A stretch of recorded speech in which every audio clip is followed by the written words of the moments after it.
Et on a donc là la tour de garde, le corps de garde qui servait au XVIIIe et au XVIIe d'ailleurs déjà de pigeonnier, puisque le pigeonnier c'était un des symboles de la puissance seigneuriale.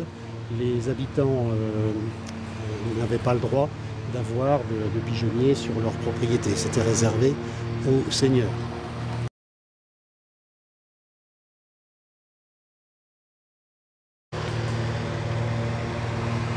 Alors cette porte, le chemin d'Aubry,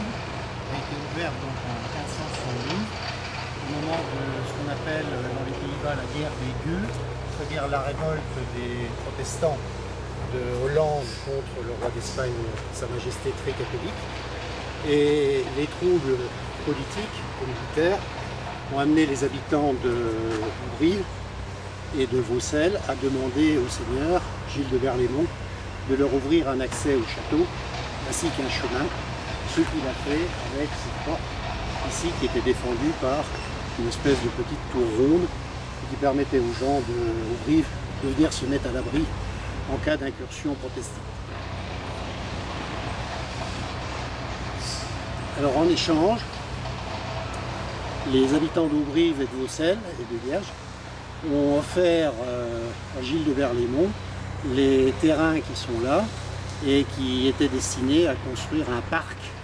pour le château, puisque à l'origine le château s'arrêtait ici avec le fossé qui était protégé par le mur, et cette partie donc du petit château était appelée le Chastelet dans les textes anciens.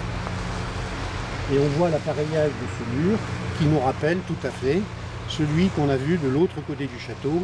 près du donjon,